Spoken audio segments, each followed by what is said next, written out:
अब देखना शुरू कर चुके हैं मेडगार्ड पीपल्स फोर्स। दरअसल उत्तर प्रदेश की मुख्यमंत्री रही बहुजन समाज पार्टी के अध्यक्ष मायावती जी की राजनीति काफी ज्यादा ढलान पर है। बहुजन समाज पार्टी के अध्यक्ष मायावती जी पूरी तरीके से आज की तारीख में देखें तो सिर्फ अपने पार्टी ऑफिस या पार्टी कार्यालय से ज्यादा बाहर इधर उधर उनको नहीं देखा जाता। पिछले 10 सालों से लगातार उनका यही कार्यक्रम है। हालांकि वो जब राज्यसभा की मेंबर थी 2017 के अंदर उन्होंने इस्तीफा दिया था, तब तक वो लगातार एक तरीके से लोगों के सामने थोड़ी बहुत दिखाई देती थी, प्रेस कॉन्फ्रेंस भी राज्यसभा के बाहर करती थी। लेकिन अब धीरे धीरे ऐसा वक्त हो चुका है कि बीएसपी अध्यक्ष मायावती जी को आज प्रेस कॉन्फ्रेंस किए भी करीब 6 से 7 महीने हो चुके हैं, उन्होंने प्रेस का सामना तक नहीं किया। और जब भी वो प्रेस का सामना करती है तो वो प्रेस कॉन्फ्रेंस नहीं करती, बल्कि पत्रकारों के जवाब देना, सवाल लेना, ये उनकी तरफ से नहीं देखा गया। और ना ही हाल फिलहाल में उनकी तरफ से कोई टीवी वाले चैनल को इंटरव्यू दिया है और ना ही किसी अन्य चैनल्स को उनके द्वारा इंटरव्यू दिया गया है। कुल मिलाकर बात यह साफ है कि राजनीति के तौर पर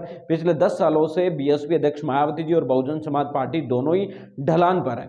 कल इस मामले को लेकर जब हमने बात रखी तो कुछ लोगों का कहना था कि बहुजन समाज पार्टी के अध्यक्ष मायावती जी की उम्र ज्यादा हो गई है, इसकी वजह से वो अब ज्यादा काम नहीं कर पा रही। लेकिन जब इस मामले के बारे में जब हमने सही से पड़ताल करने की कोशिश की तो इस बात को देखकर काफी ज्यादा हैरानी हुई कि देश के आज भी प्रधानमंत्री से लेकर और कई राज्यों के मुख्यमंत्री भी बीएसपी अध्यक्ष मायावती जी से ज्यादा उम्र के हैं। यहां तक कि महिला मुख्यमंत्री भी बीएसपी अध्यक्ष मायावती जी से ज्यादा उम्र की है और उनकी सक्रियता इस बात से देखी जा सकती है कि वो किसी पार्टी के राज्य नहीं बल्कि पार्टी के अध्यक्ष के साथ साथ वो किसी राज्य के मुख्यमंत्री के तौर पर भी अपना पदभार संभाल रहे हैं। हम बात करेंगे बीएसपी अध्यक्ष मायावती जी की, तो बीएसपी अध्यक्ष मायावती जी का जो जन्म 15 जनवरी को वो करीब 67 साल की हो जाएगी, 67 साल की उनकी वो हो जाएगी।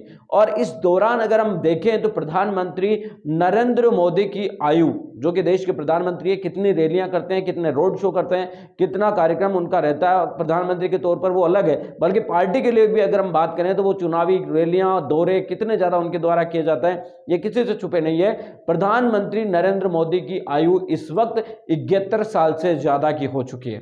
इसके अलावा राजनाथ सिंह, जो कि उत्तर प्रदेश के पूर्व मुख्यमंत्री रह चुके हैं, बीजेपी के कद्दावर नेता हैं, किसी से छुपे की बात नहीं है। इसके अलावा बहुत सारी लिस्ट है बीजेपी के अंदर जो 70 साल से ज्यादा की उम्र पार कर चुके हैं। उनमें नहीं जाते हुए अगर हम अलग अलग राज्यों के मुख्यमंत्री के तौर पर देखें तो राजस्थान के मुख्यमंत्री अशोक गहलोत की भी जो उम्र है वो बहुजन समाज पार्टी के अध्यक्ष मायावती जी से ज्यादा है। इसके अलावा मनोहर लाल खट्टर जो हरियाणा के मुख्यमंत्री है, उनकी आयु भी बसपा सुप्रीमो मायावती जी से ज्यादा है।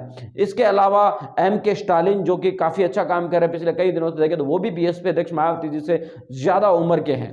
केसीआर यानी के चंद्रशेखर राव, जो कि तेलंगाना के मुख्यमंत्री है और उन्होंने हाल ही में एक नई पार्टी का भी गठन किया है, उनके द्वारा भी अगर हम देखें तो उनकी आयु भी बीएसपी अध्यक्ष मायावती जी से ज्यादा है। और इसके अलावा नवीन पटनायक उड़ीसा के मुख्यमंत्री है, उनकी आयु भी बीएसपी अध्यक्ष मायावती जी से ज्यादा है। शाह, जो कि त्रिपुरा के मुख्यमंत्री है, उनकी आयु भी बीएसपी अध्यक्ष मायावती जी से कहीं ज्यादा है। थंगा, जो कि मिजोरम के मुख्यमंत्री है, उनके भी आयु बीएसपी अध्यक्ष मायावती जी से ज्यादा है। इसके अलावा भी कई सारे मुख्यमंत्री, ममता बनर्जी जो कि पश्चिम बंगाल के मुख्यमंत्री है, उनकी आयु भी बहुजन समाज पार्टी के अध्यक्ष मायावती जी से ज्यादा है। और वो कितनी रैलियां करते हैं, क्योंकि इन जो अगर अशोक गहलोत, मनोहर लाल खट्टर और इन लोगों को छोड़ दिया जाए तो केसीआर, नवीन पटनायक और एम.के. स्टालिन, इन तमाम लोगों की अपनी अपनी पार्टियां भी है, जिनके नेता भी यही हैं और उसके बावजूद भी वो राजनीति में आज भी प्रमुख तौर से सक्रिय हैं। तो कुल मिलाकर बात यह है कि बीएसपी अध्यक्ष मायावती जी की कोई इतनी ज्यादा उम्र नहीं हुई है कि वो रैलियां नहीं कर सकती, सभा नहीं कर सकती, लोगों से मिल नहीं सकती।